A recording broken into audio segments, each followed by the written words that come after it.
इस पूरे विश्व के सबसे हरे भरे लोगों के मध्य हम पहुंच चुके हैं फकीर मोहन विश्वविद्यालय के हृदय कहे जाने वाले इस कृषि बाग में। और हमारे मध्य मौजूद हैं हमारे क्विज के विजेता नारायण भैया, सौरभ नारायण जी। महाराज आपकी लीला अपरंपार है।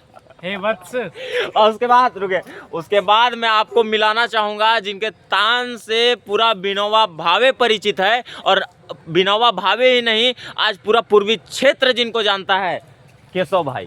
अब माना जाता है कि मैं आपका वक्तव्य से बहुत प्रभावी हूँ। कृष्ण वहाँ के अंश अवतार है। अच्छा लगे। देखिए अभी सौरभ जी एक वाक्य बोले, उस वाक्य को कृपया आप दोहरा दे।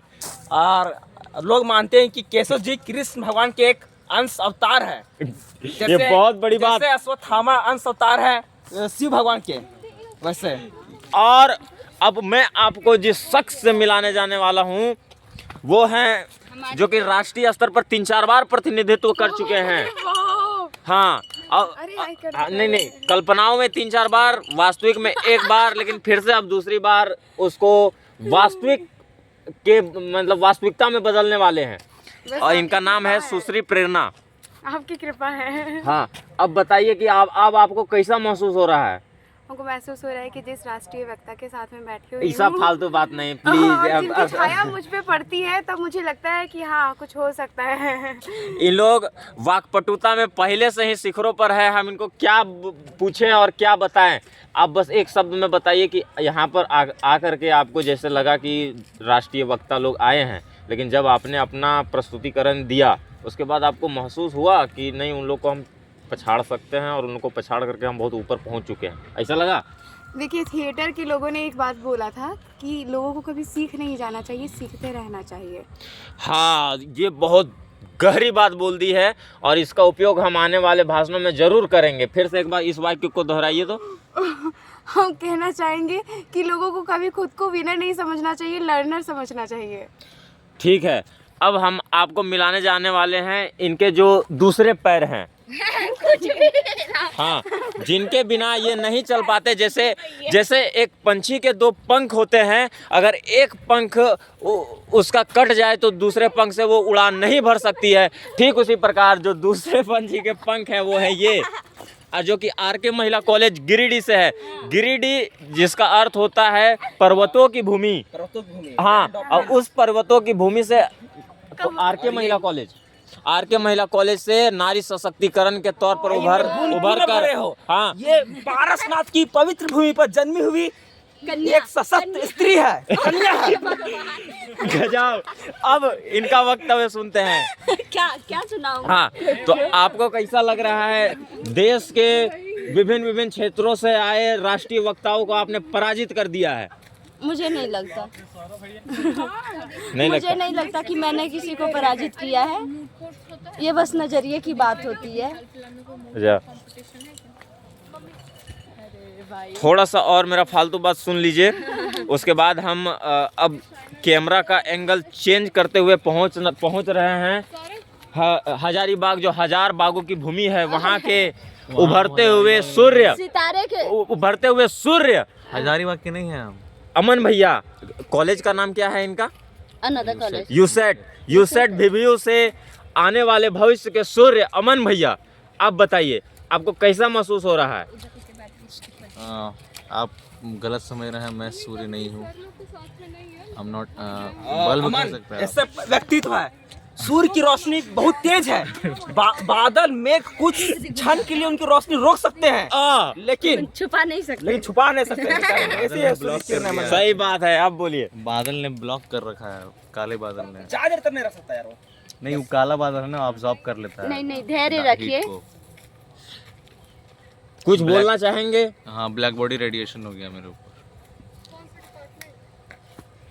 हमारे केशव जी सो गए हैं। अब आपको हम अब कैमरा का एंगल इधर कौन डिपार्टमेंट के? नहीं पता।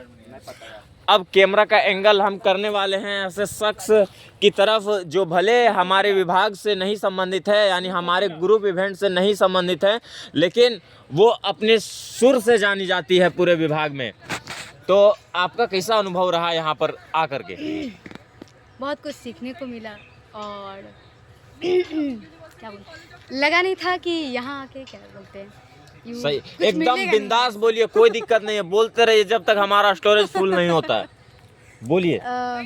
तो सबका परफॉर्मेंस देखने के बाद वैसा लगा था कि शायद हमारा भी कोई पोजीशन होगा, लेकिन अब तो एंड में पता चलता है कि हमारा कोई पोजीशन नहीं है। लेकिन एक चीज़ बहुत अच्छा हुआ कि जो भी डिजर्विंग थे हमसे बहुत ज़्यादा, उनको प्राइज़ मिला है, हमें नहीं मिला, कोई दिक्कत नहीं है हमें इस चीज़ से। ये बहुत बड़ी बात कह दी है इन्होंने। चलिए मैं आपको 2 बात बताता हूँ कि मैं यहाँ के क्या सीखा। सबसे पहला कि यदि आपको वैल्यू नहीं मिल रहा तो सबसे पहले आप वो वैल्यू लाने के लिए आपके अंदर क्वालिटी रहना चाहिए, तो वैल्यू अपने आप मिलेगा। सबसे पहला बात ये, अपने अंदर क्वालिटी लाइए, पूरा वैल्यू मिलेगा। भाई वैल्यू चाहिए क्यों? वैल्यू चाहिए, वैल्यू रहेगा तभी आदमी है। और दूसरी बात, वैल्यू लाना बहुत जरूरी है। दूसरी बात है कि प्रैक्टिस कभी ख़त्म नहीं हो जाता। लोग बोलते हैं कि मेरा प्रैक्टिस ख़त्म हो गया, ऐसा नहीं। प्रैक्टिस जितना करोगे 1000 करोगे, उससे एक बार और करोगे तो थोड़ा सा और बेटर हो जाएगा। इसीलिए ये 2 बात को याद निरंतर रखिए। प्रयास करते रहिए। ये 2 बात याद रखिए। ये मैं ज्ञान नहीं दे रहा हूँ, ये अनुभव बता रहा हूँ, ये अनुभव बता रहा हूँ। सही बात है। कहीं ना कहीं पीछे रह जाता था बांसुरी बजाने में, ये करने में, लेकिन मुझे ये पता चला कि मैं यदि अच्छा करूँगा तो लोग मेरे तरफ खींचे आएंगे। और मुझे लोग को खींचना नहीं है, ये मतलब ये समझ में आ गया। हाँ, समझ में आ गया कि यदि कनेक्टेड रहना है तो आपको और अच्छा बजाना है। तो ये 2 बात याद रखिएगा आप लोग। नहीं, बहुत बहुत धन्यवाद। एक क्वेश्चन पूछना चाहती हूँ। हाँ, पूछिए। वैल्यू जो भी वैल्यू गेन करने के लिए क्या करना पड़ता है? जैसे कि मान लीजिए हमको वैल्यू नहीं मिल रहा है, हाँ, सबसे चाहिए क्वालिटी। यदि आपके क्यों? पास क्यों? क्वालिटी है ना, यदि आपके पास क्वालिटी है तो लोग खींचे चले आएंगे। नीचे चले आएंगे। ये इन्होंने कहा सबके पास क्वालिटीज है। क्वालिटी। पहला बात देखिए, इन्होंने पहले ही बता दिया है कि जिनके पास गुणवत्ता होगी लोग खींचे चले जाएंगे। कुछ लोग बदमाश होते हैं। हाँ, वो अलग बात है, लेकिन एक बात याद रखिएगा कि हम अपने व्यक्तित्व को एक फूल की भांति बनाएं, जिससे जो है सो भौरे और तितलियां हमारे बिना ना रह पाए। ठीक है। और दूसरी बात कि हम ये समझ लें कि कोई अपना नहीं है, कोई अपना नहीं है। हम दूसरे को खुश रखने के चक्कर में खुद का अपने आप को विध्वंसता की ओर ले जाते हैं, अपने आप को दिमाग की तरह खोखला करने लग जाते हैं। हम जितना समय दूसरों पर बर्बाद करते हैं उतना समय हमें खुद पर इन्वेस्ट करना चाहिए। और यही बताना चाहेंगे कि आप लोग का व्यक्तित्व बहुत अच्छा है। भले उन लोग ट्रॉफी लाया, लेकिन हम उन लोग के साथ एक बात नहीं याद हैं। रखिए, को वैल्यू दे या ना दे, अपना क्वालिटी बढ़ाइए। सही बात है। नहीं, पहला दूसरा बात कि कोई वैल्यू दे या ना दे, खुद को खुद वैल्यू देना। सही बात है। पड़ता खुद और को पड़ेगा। खुद को वैल्यू लेना दो, चाहिए। और जहाँ गलती है खुद को तिरस्कार भी करो। हाँ। और नहीं, खुद मैं को वैल्यू का बात इसलिए बोल रहा हूँ क्योंकि मुझे ऐसा लग रहा था What's value? कि क्यों चाहिए value भाई? कि लोग मुझे दूर कर रहे हैं, नहीं तो कहीं ना कहीं मेरे पास क्वालिटी नहीं था इस कारण नो से, नो नो नो, इसलिए। ये तो बोलना ही नहीं चाहिए कि आपके पास क्वालिटी नहीं है। बिना क्वालिटी का आप यहाँ नहीं आ सकते। सही बात है। ये झील को आप देख सकते हैं, शायद इस झील का नाम विश्व प्रश्नोत्तरी में नहीं हो, लेकिन यहाँ पे रहने वाले मछलियों के लिए यही जीवनदान है। सही बात। अरे समझे? क्या यही बात बात हम कहना रोंगटा चाहेंगे। खड़ा हो दुनिया को वैल्यू दे चाहे नहीं दे, हमारे लिए, हमारे परिवारों के लिए, हमारे मित्रों के लिए हम ही सब कुछ है। बस हाँ, बात सही है। एकदम टेंशन नहीं लीजिए। आपके लिए, मूल्यवान है आप। हाँ, आपके जैसा कोई नहीं है। आपके लिए आपकी बांसुरी, और बांसुरी आपके लिए। मूल्यवान। थोड़ा सा मुझे लगा क्योंकि फोक ऑर्केस्ट्रा के लोग मेरे साथ अरे नहीं कोई दिक्कत समझ नहीं सकते है। हैं। मेरे म्यूजिक टीम के लोग मेरे साथ नहीं रहते। खींच देंगे। अभी देखिए, और भी अभी 3 लोगों से मिलाना शेष रह गया है। हाँ, आइए इनसे शुरुआत करेंगे। इनके बारे में कुछ जो छूट गया था वो बताना चाहते हैं। नहीं, ये महाराज इतने विद्वान हैं और अंग्रेजी के भाषा में बहुत उच्च शिखरों तक पहुंचे हैं, लेकिन इनकी हिंदी सुन करके हम लोग को बहुत शर्म महसूस होता है कि भाई हम लोग का हिंदी इतना कमजोर कैसे है। और महाराज जब निकालते हैं तो हिंदी के ब्रह्मास्त्र छोड़ते हैं। अच्छे अच्छे आदमी को तहस नहस कर सकते हैं ये अपनी हिंदी से। और एक बात और बताना चाहेंगे, जब भैया को हम पहली बार देखे थे तो हमको नहीं लगा था कि इनके साथ इतना घुल मिल जाएंगे और ये इतने मिलनसार प्रवृत्ति के होंगे। लेकिन जब यहाँ आए, इनसे मिले, इनके भावों को जाने, इनके दिमाग में क्या चल रहा है वो जाने, इनका अपने ध्येय के प्रति कितना जुनून है ये जाने, तब हमको लगा कि इनके जैसा व्यक्ति मिलना बहुत दुर्लभ है, जैसे आसमान में ध्रुव तारा मिलना दुर्लभ हो जाता है। ये सब आप जैसे मित्र परिजन माता पिता ईश्वर की कृपा दृष्टि है कि जो मैं इतना अच्छा आप लोग बोलते हैं उसका लायक हूँ और कुछ नहीं।